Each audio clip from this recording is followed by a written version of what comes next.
मैं राकेश एक अनोखे प्यार की अनोखी कहानी के साथ। बहुत समय बाद मिस्री अपने गांव आई।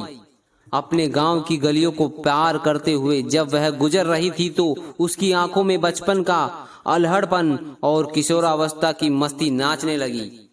वह अपने गांव आना लगभग बंद कर चुकी थी, क्योंकि उसके भाइयों ने उसकी शादी जबरदस्ती किसी ऐसे दूसरे आदमी से करा दी थी जो उससे उम्र में 3 गुना बड़ा था और जिसके बदले में उन्हें मोटी रकम भी मिली थी।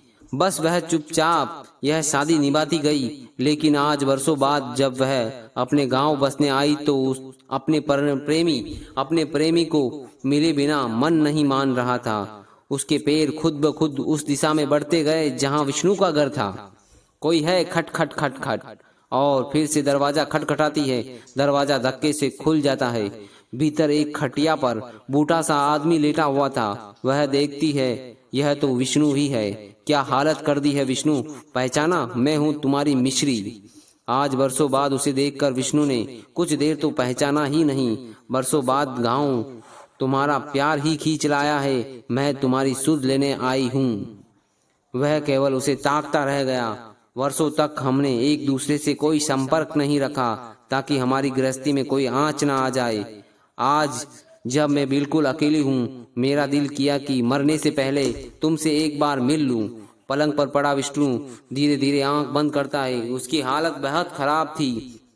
मिश्री पूछती है, विष्णु तुम्हारे परिवार वाले कहाँ गए? तुम्हारी हालत ऐसी क्यों है? ऐसी गंदगी में क्यों सोए हो?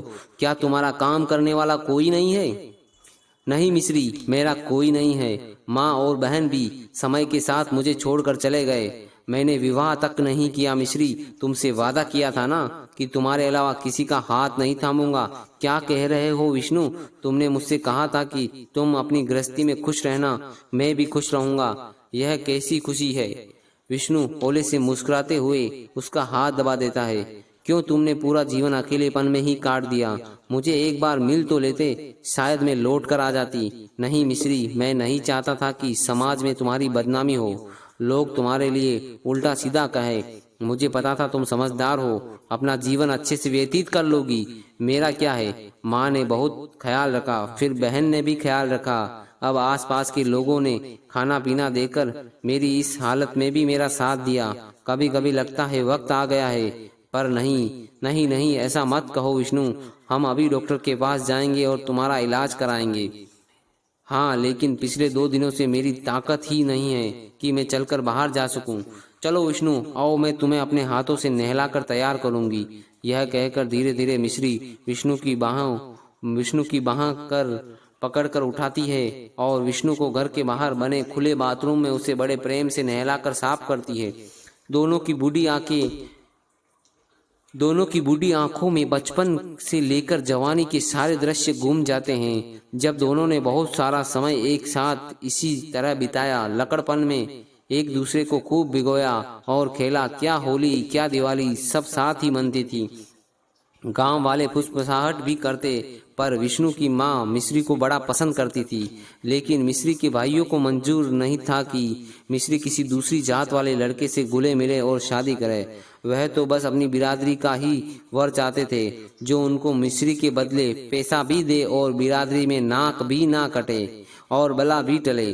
फिर मिश्री से 3 गुने उम्र वाले आदमी के साथ उसे बांध दिया, जो 10 वर्ष तक ही साथ निभा पाया और उसके बाद स्वर्ग सिधार गया। भाइयों ने कभी मुड़कर देखा नहीं। पिताजी जो बचपन में ही भगवान को प्यारे हो गए थे, जब वह 16 वर्ष की हुई थी तब माँ भी चल बसी थी। वह जीती तो शायद कभी बुलाती। मिश्री ने अपने 2 बच्चे बड़े किए और उन्हें अपने पैरों पर खड़ा होने लायक बना दिया। वे उसे अपने साथ रखना चाहते थे, किंतु अब वह आज़ादी चाहती थी। उनका विवाह करने के बाद उसने तय किया कि वह अपने गांव जाकर रहेगी। लेकिन अब विष्णु से मिलने के बाद उसे एहसास हो रहा था कि अब दुनिया कुछ भी कहे, बची हुई जिंदगी विष्णु के साथ ही बिताएगी। वह पूछती है, विष्णु अपनी मिश्री से ब्याह रचाओगे? उसने कहा, एक शर्त है। हाँ, मैं तो सब शर्तें मानने को तैयार हूँ। बोलो तो तुम मुझे रोज ऐसे ही नहलाओगी?